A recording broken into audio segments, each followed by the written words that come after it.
Okay, thank you. Welcome to Stranded in Pittsburgh's podcast. We have some great interviewers coming up. Our suggestion today, thank you, Caroline Albacete, for responding to our story, is boba. And I will give it to our experts to introduce themselves. Hello, my name is Stephanie Bauer. I come from the great city of Tacoma, Oregon, and I'm so honored to be one of the panelists at the 23rd Boba Convention of the Western States of the United States. Thank you so much. Hi, I'm Mitchell Franklin. I'm a professor at the University of Portland in Maine, and I've taught for about a decade now on intro to boba ethics and boba studies and mechanics. So I'm really psyched about the convention, and I'm interested to hear your questions. Yes, I have a question. Yes. Shoot. Yeah, you can go ahead and speak. May I speak? May I have the floor, please? Thank you. Yeah. What? Yeah, you can speak. Please allow me to. Can I go speak, please? Well, I'll consult with the partner first. Do you think we should allow her to speak? I think that it's good to get a conversation going. So perhaps a question is warranted. May I proceed? That's a good point. It's always good to get a conversation. Ma'am, you may proceed. Yeah. Okay. Thank you. Hi. So go ahead. My name is Carol Carol. Donahue. I guess you could call me an angry party. I waited for this Q&A. I've been an internet line, online, pun unintended, for hours now to make sure I could be here today. Yeah, just make sure to get to the question. May I get to the question, please? You absolutely may, Carol. I just wanted possible. to double check that you knew that tonight's event started at 7 p.m. If you say you've been waiting for hours, we've only just begun, and I'm a little concerned that maybe the avenues for where you're getting information about today's event were somehow interfered. May I interject? Yeah, that's fine. Thank you. I'll take the floor. See, I knew it was at 7 p.m., but I thought there was going to be a line. I knew it was a Zoom, but I don't know how Zoom worked. So I thought I would get in line noon today. So I'm just saying it because this is important to me. I just want the record to stand with our lovely fans and audience. It is not the fault of the 23rd Boba Convention of the Western States of the United States fault that Miss Carol has been waiting for 7 hours. That is actually Carol's fault. Actually, right. Though you guys are the experts, I'm going to go ahead and say that as an angry party, I will be angry about what I choose to be angry about. And I am angry at you for my actions. May I get on to the main point of what I was going to say today? Yeah, sure. I mean, do we have any other questions? God damn it! You in the back? Hi, thank you so much. I do in fact have a question that I would like to ask now, if I could. That is awesome. So what we're gonna do is I'm going to give you permission to ask the question, and like following that, you can really just start to pose the question however you'd like and just ask it as you want to. Thank you. Do I have permission? You also have my permission. Thank you so much. Okay, my question is, will boba someday replace all other foods? Is it possible we could move to a boba only diet? I believe my colleague is better suited to answer this question, given his mastery of the physics of boba. Right. I mean, I did have like it was kind of a kinetic learning process I took for the past couple years. I was submerged into a pit of boba, surrounded by spheres, breathing, eating, and excreting spheres the entire time.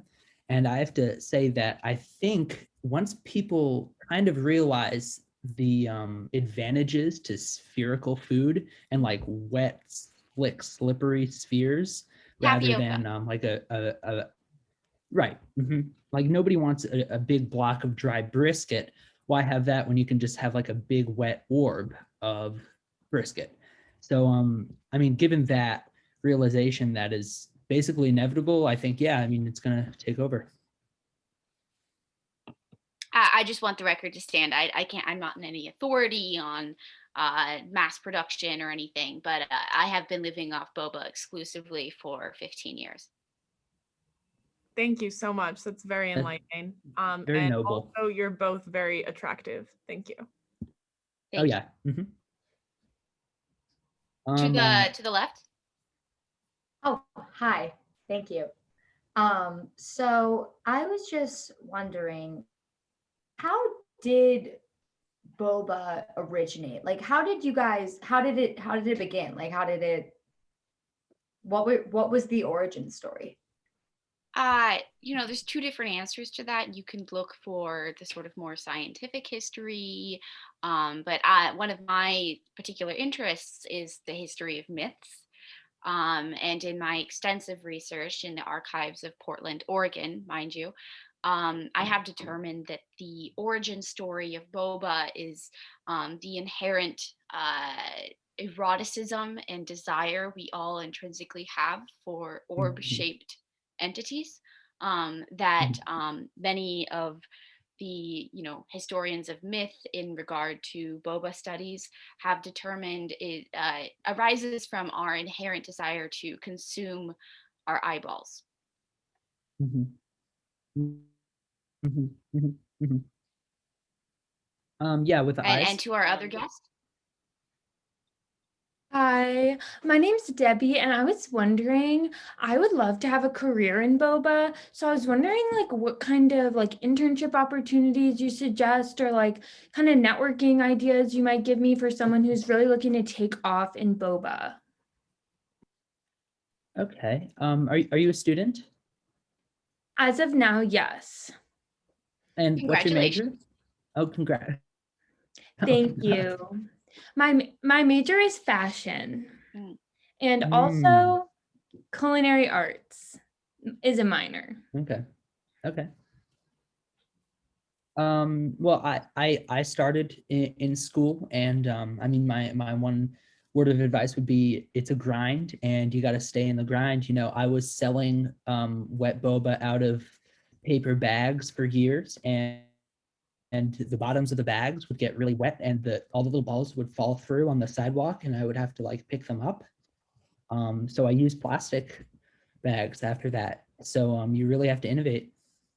That's so inspiring. If I leave my resume with you, could you maybe pass it along? Absolutely, Debbie. And for my Sure. part, I must admit I come from obscene amounts of generational wealth. My grandfather is the owner of Perfect. Talkie, so Perfect. the whole Americanized Asian snack items. That's all my family's wealth. So God, well, thanks so Correct. much. Thank you. any further questions? Hi, Go ahead. Yeah. thank you. As you know, I'm coming to you as a concerned mother. I would like to consult you two doctors, both East and West Coast. What is stopping your tapioca from, I don't know if you're familiar with the 80s movie The Blob, but what is stopping your tapioca from forming a massive orb that could, say, absorb the rest of the universe? Why don't we hear from the East Coast first? Right. Well, being that I am an East Coast person, and I've been studying in Portland for a long time, we have a lot of history with blobs. I would say that the thing stopping all of the orbs coming together and kind of consuming cities at a time is nothing at all. And basically, it's happening right now. And I can hear a lot of weeping and screaming outside of my apartment building now, and there's kind of this purple mound of spheres consuming everything. So I will say on the part of the West Coast, I really have to push back against this negative perception of massive amounts of tapioca coming together and forming a new entity. It's common knowledge in the West, but the city of Portland is in fact made of tapioca. And I'm horrified at the movie The Blob for making that into this evil negative thing. Like there's so much possibility with tapioca. It's something to be celebrated. Thank you for your insights. I'm unsettled, but I appreciate it. Carol That's what we're here Donahue. for. Carol Donahue, Mhm. may I speak? We oh, suppose. I guess we'll give you a second question. Okay. Well, as I said, I'm coming here as an angry party. It's actually great the last question was brought up because I too live on the East Coast. See, I'm a New Jerseyite. And I have to say that last Wednesday, I went to try boba with my 4-year-old child. He's named Timmy. Or should I say, was named Timmy. Because we went to get boba, and this thing that you guys are supposedly experts on, and you, the East Coast guy, seem to have been aware of, but didn't get any government involved at all. I blame you for the fact that my child was eaten by the tapioca that condensed together and sorry, I'm getting emotional, and swallowed my child in one piece.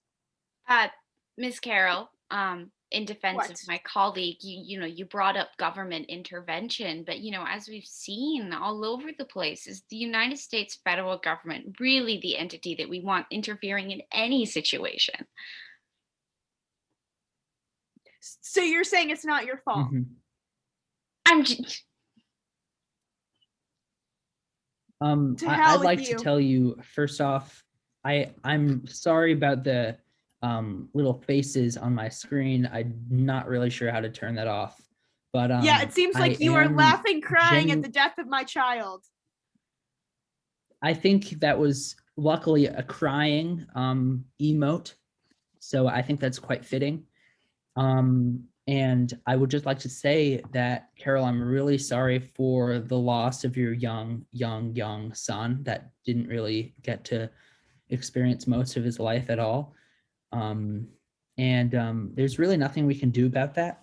I could send you the links to some bounty hunters I know, if you want, and if you'd like to hire them to fight the tapioca, that'd be. I think that's how I would do it to avenge the death of my son. So, but these bounty hunters, they don't only hunt tapioca, they can also hunt like anyone, right? Like as long maybe as there's people a bounty, they can hunt. Yeah. Okay, they can hunt Yeah, like maybe people that Except are for experts in a objects. field. No objects. Yeah. Yeah. No objects. They're too easy Okay. because they don't move. Most of the objects don't move. Yep. Good to know. I'm information was helpful. Thank you. Thank Yeah, you no so much. problem. Miss Donahue, I'm sorry for your loss. Unfortunately, I have a very cheap edition of Zoom, and we only get 15 minutes on the call max. So I'm going to thank our experts and let them give their closing statements at this time. I just want to say, as someone from an obscenely wealthy family with every advantage that could possibly be offered, everyone should move to Portland, Oregon, the tapioca city. It's beautiful. It's beautiful and beyond comparison. Yeah, I just want to thank everybody for being here. And if anybody knows somebody who's good at installing wallpaper, I've been trying to install wallpaper for my mother. It's her birthday. And if you could link me the contact information for somebody like that, that'd be great.